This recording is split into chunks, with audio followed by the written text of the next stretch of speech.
ओम इंद्रावरुण वामहम हुवे चित्राय राधसे अस्मांसु जिगयूष स्कृतम। हे इंद्रियों को वश में करने वाले और वर्ण किए जाने योग्य, तुम दोनों को मैं अद्भुत धन के लिए बुलाता हूँ, हमें उत्तम विजयाभिलाषी बनाओ। यह ऋग्वेद के प्रथम मंडल के 17वें सूक्त का 7वां मंत्र लिया गया। इस मंत्र के ऋषि भगवान मेधातिथि महिमवत काण्व है। इस मंत्र का देवता किंवा दिव्य विषय इंद्र इंद्रियों को वश में करने वाला और वर्ण किए जाने योग्य वरुण है। इस मंत्र के का छंद गायत्री तथा संपूर्ण सूक्त का स्वर षड्ज है।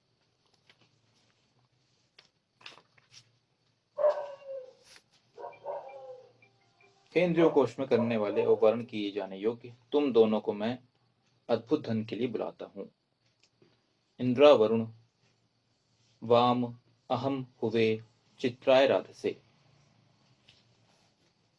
तो यहाँ पे सबसे पहले ये बताया गया है कि इंद्र और वरुण को संबोधित किया गया है। ईशान ने यहाँ पे इंद्र और वरुण को संबोधित किया है और संबोधित करते हुए बोल रहा है कि तुम दोनों को मैं अद्भुत धन के लिए बुलाता हूँ। अद्भुत धन के लिए बुलाने के लिए कहा गया है यहाँ पे। तो उसके लिए अगर हम पहले देखें अद्भुत धन के बारे में भी पूरा प्रॉपर व्याख्यान किया गया है कि अद्भुत धन क्या होता है।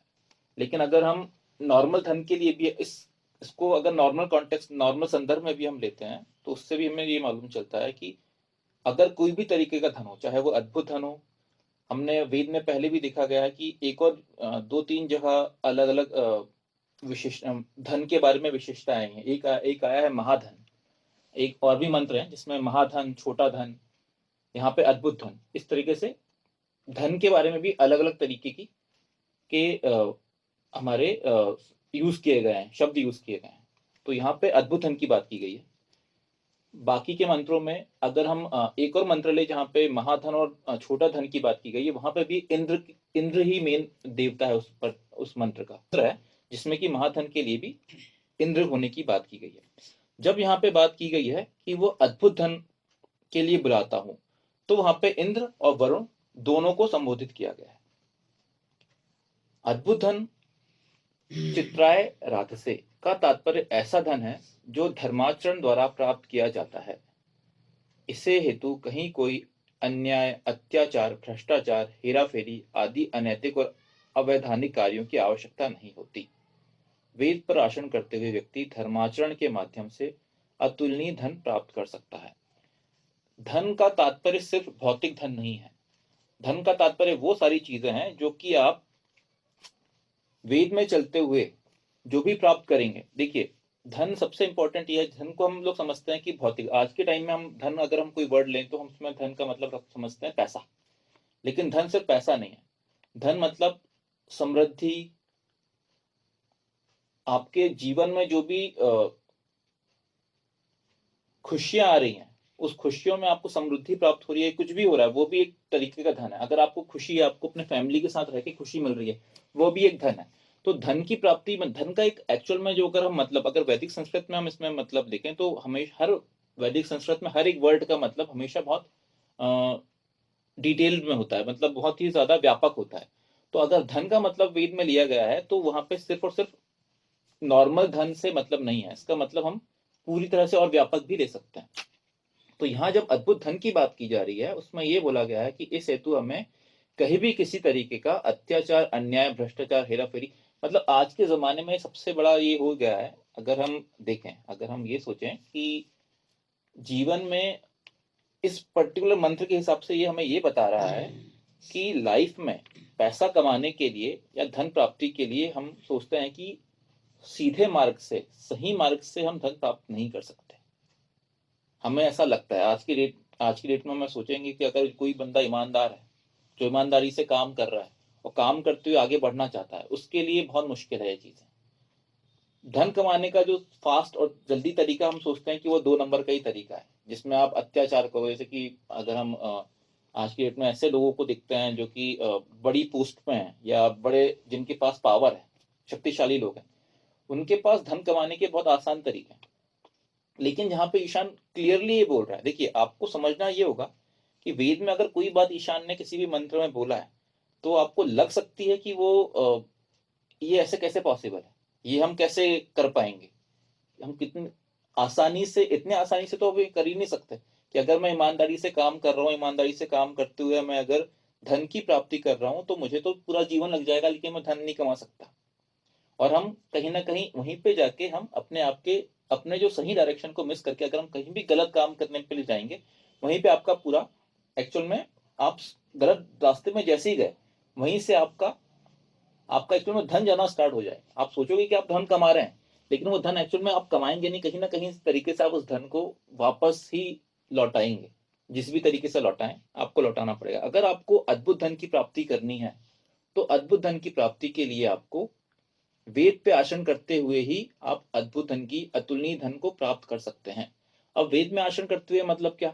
अब वेद में अगर हम आसन की बात करें, तो वेद में बहुत क्लियरली बोला गया है, वेद कभी भी किसी चीज को, वेद कभी भी ये नहीं बोलता है कि आप धन मत कमाओ या आपको धन के बारे में नहीं सोचना है। आज की डेट में हम सोचते हैं कि धर्म पे धन पे आचरण करना मतलब आप पूरी तरह से पैसों को, धन को, घर बार को, इनको त्याग कर आप साधु बन जाओ और आगे बढ़ते चलो, उसमें काम करते चलो, साधु बन जाओ। वैसा नहीं है। वेद ये बोलता है कि आपको धन की प्राप्ति करना है, आपको सबसे शक्तिशाली, सबसे ज्यादा स्ट्रांग इंसान बनना है, सबसे ज्यादा धनवान इंसान बनना है, लेकिन वो प्राप्ति के लिए भी आपको वेद पे आचरण करना है।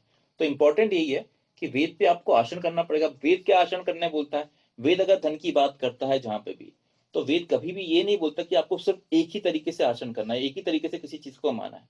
धन प्राप्ति के लिए भी वहां पे ये बोला गया है कि तेन त्यक्तेन भुंजी था, मतलब आपको हर चीज को प्राप्ति के लिए उसका त्याग करना आवश्यक है।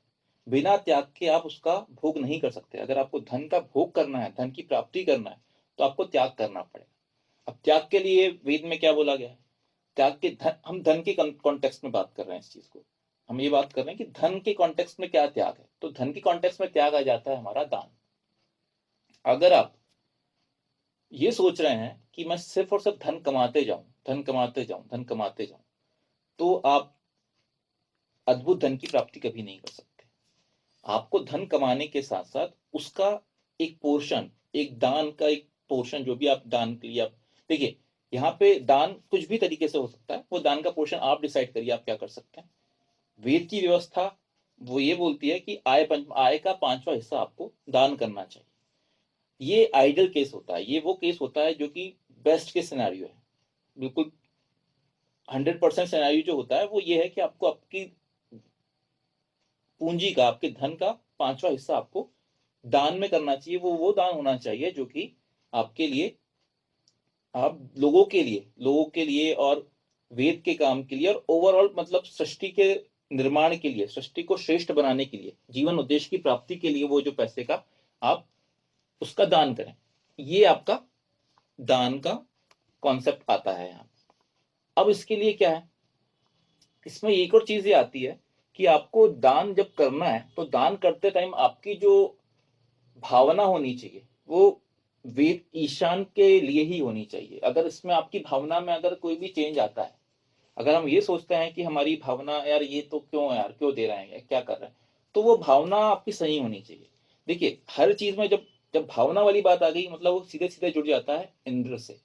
भावना मतलब अगर हमारी इंद्रिय हमारे वश में नहीं है, हम अगर अपनी इंद्रियों को वश में नहीं करते, और हमारे इंद्रियों को वश में करने मतलब का क्या कंसेप्ट हुआ, क्या मतलब हुआ यहाँ पे? मतलब यही हुआ कि अगर हम अपने धन का, पहली चीज तो हम अगर दान कर रहे हैं, तो दान करने के लिए भी हमारे अंदर इतनी ज्यादा, हम इतने शक्तिशाली होना चाहिए, इतने ज्यादा शांत और स्थिर चित्त वाले होना चाहिए कि हम अगर दान कर रहे हैं तो हमें इसका दुख नहीं होना चाहिए। पहली चीज तो है, बहुत क्लियर। मतलब यहाँ पे क्या बात आ गई? यहाँ पे बात आ गई इंद्र बनने की। अगर आप इंद्र बनेंगे, आप धन की प्राप्ति करेंगे, वेद तरीके से, वेद सम्मत तरीके से आगे चलेंगे, तो आपको एक्चुअल में धन की प्राप्ति होगी। और उस धन की प्राप्ति के साथ आपको दान या जो हमारा त्याग, उसके हमारा, वो उस बारे में ये कहा गया है। तो आपको यही मानना पड़ेगा कि अगर इंद्र बनना है, और अगर आप इंद्र हैं और आप वरुण हैं, तो आपके लिए ये काम आसान हो जाएगा। अगर आप इंद्र और वरुण नहीं है, तो फिर ये काम आपके लिए बहुत मुश्किल है, जो कि आज के समय में हमें लगता है। हमें आज के समय में ये लगता है कि हम कैसे अपना धन की, हम कैसे, एक्चुअल में पहली चीज तो हमें लगता है कि हम तो कभी अद्भुत धन की प्राप्ति कर ही नहीं सकते सही रास्ते पे चलते हुए। ये बिल्कुल गलत है। ये बिल्कुल किया जा सकता है, इसके लिए आपके अंदर उतना सामर्थ्य होना चाहिए, और वो सामर्थ्य प्राप्त करने के लिए आपको इंद्र और वरुण बनना पड़ेगा। इंद्र मतलब वही जो कि हम अपनी इंद्रियों को वश में करने वाला, मतलब अपनी ज्ञान इंद्रिय, अपने कर्म इंद्रियों और मन को वश में जो कर सकता है वो इंद्र कहलाता है। वरुण मतलब वो इंसान जो कि एक्चुअल में वर्ण किए जाने योग्य है, मतलब एक ऐसा इंसान, अगर आप इंद्र को अगले नेक्स्ट लेवल पे लेके जाएंगे तो आप वरुण की तरफ जा सकते हैं। क्यों? क्योंकि अगर आपकी इंद्रियां आपके वश में है तो नेक्स्ट स्टेज में आप वरुण बन जाएंगे। क्योंकि अगर वो किसी को, वरुण वो होता है जो कि दूसरों को भी प्रभावित कर सके, उसको इंस्पायर कर सके।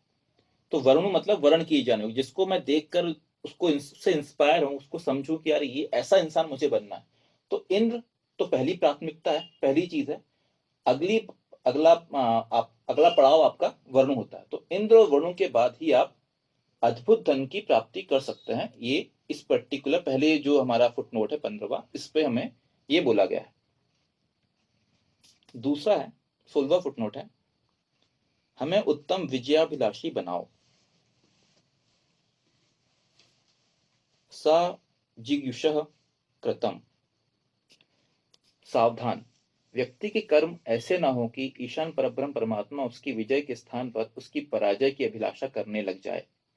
व्यक्ति अपने सत्कर्मों के माध्यम से ही ईश्वर से अपनी विजय का अनुग्रह प्राप्त कर सकता है। देखिए वही है, अगर बात आपके धन प्राप्ति की है, अगर आप धन प्राप्त करते हैं, आप अगर आपको अद्भुत धन मिल जाता है, तो आपको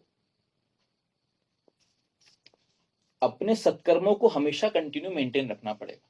अगर आप अपने सत्कर्मों को तरीके से मेंटेन रखेंगे, उनको अगर आप उनमें चलते जाएंगे, तो आप, ईशान भी आपकी विजय के लिए अभिलाषा करेगा। मतलब ये वही बोला गया है कि अगर ईशान की नजरों में आप बने रहोगे, अगर देखिए ये वही सब चीजें हैं कि अगर आप कोई, यहाँ पे ईशान ने वेद में हमेशा रिपीटेशन की बात की है। हर जगह आपको बहुत सारे वेद मंत्र मिलेंगे जो कि हमेशा बार बार रिपीट किए गए हैं। बहुत सारे शब्द मिलेंगे जो बार बार रिपीट कर रहे हैं। क्यों करे गए हैं? क्योंकि ये आपके दिमाग में पूरी तरह से रमना चाहिए, पूरी तरह से बसना चाहिए। चीजें अभी आपको अगर क्लियर नहीं होती हैं तो ईशान उसको फिर से दोहराता है। वेद मंत्र आपके, ऋग्वेद के बहुत सारे वेद मंत्र आपको सामवेद में मिलेंगे, अथर्ववेद में मिलेंगे। तो वो सब मंत्रों का डायरेक्ट बार बार यूज किया गया ना, इसलिए है क्योंकि आपको अपने जो नियम है उन नियमों का बार बार तरीके से आपको उनको पूरे दिमाग में आपके बस जाए। उसी तरह आपके जो काम है, जैसे अगर मैं अद्भुत धन की प्राप्ति कर रहा हूं, तो अद्भुत धन की प्राप्ति के साथ साथ मुझे हमेशा अपने वही सब कर्म करने हैं। अब ऐसा नहीं है कि मैंने अगर अद्भुत धन की प्राप्ति कर लिया, अगर मैंने धन की प्राप्ति कर लिया, अगर मैं ईशान के रास्ते पे चलते हुए धन को कमा लिया, तो ऐसा नहीं है कि अगर मैंने, मेरा लक्ष्य, फॉर एग्जाम्पल अगर हम ऐसा लेके चले कि हमारा लक्ष्य करोड़पति बनना है, अगर मैंने सही रास्ते पे चलते हुए करोड़पति बन गया, तो अब ये नहीं करना है आपको कि अब मैं वो रास्ते को, अब वो मैं छोड़ दूं। ऐसा नहीं करना है। अगर आपने जैसे ही उसमें कुछ भी चेंज करे, सही रास्ते में चलते चलते एकदम से बोले यार तो करोड़पति हो गए, बैंक को फिक्स डिपॉजिट करते हैं और आराम की जिंदगी जीते हैं, और अपने जो जिस रास्ते पे आप चल रहे थे उस रास्ते पे, वेद के रास्ते पे चलना है, वेद के हिसाब से काम करना आप बंद करते हैं, आपको, देखिए, हमें लगता है कि हम बहुत सेफ हैं। एक्चुअल में आप कितना भी सेफ हो जाओ, सबसे ज्यादा सेफ आप ईशान के पास ही हो। ईशान के अलावा आप सोचो कि यहाँ पे किसी के, मेरा बैंक अकाउंट में पैसा जमा हुआ है, ये सब जमा है, सब कुछ है, मेरा सब कुछ सेफ है, ऐसा कोई सेफ नहीं है। ईशान जब चाहेगा तब वो आपके 1 करोड़ रुपए भी जीरो हो सकते हैं।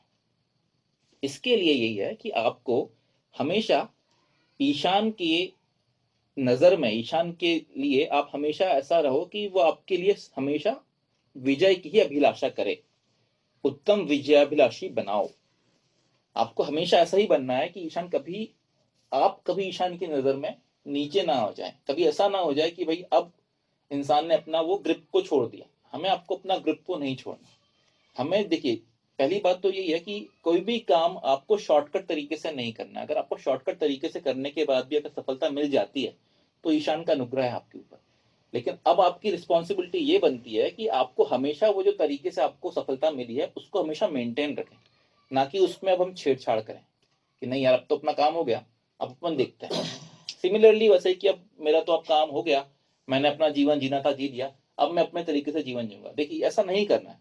अगर हमने जो रास्ते पे अपनाया है उस रास्ते को अगर हम चेंज करेंगे तो अल्टीमेटली आप वो गलत रास्ते में फिर से चले जाओगे। और थोड़ी सी छोटी सी एक भूल के कारण ही पूरा का पूरा जो हमारा पूरा हिंदुत्व है, जो हमारा कर्माशय है, जो हमने इतने सालों तक अपनी मेहनत की है, उसको हमें बिल्कुल भी जाया या खराब नहीं होने देना है। ये सबसे इंपॉर्टेंट बात है। तो यहाँ पे ईशान ने पहले तो ये भी बता दिया कि हे इंद्र और वरुण, तुम्हें अद्भुत धन के लिए बुलाता हूं।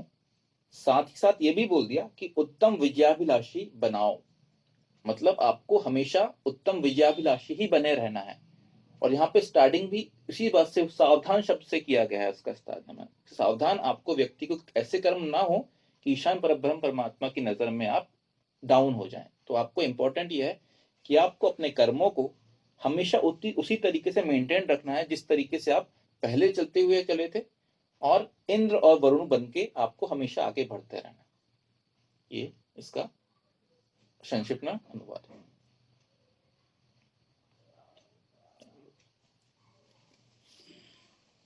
हे इंद्रियों को वश में करने वाले वर्ण की जाने योग्य, तुम दोनों को मैं अद्भुत धन के लिए बुलाता हूँ। हमें उत्तम विजयाभिलाषी बनाओ।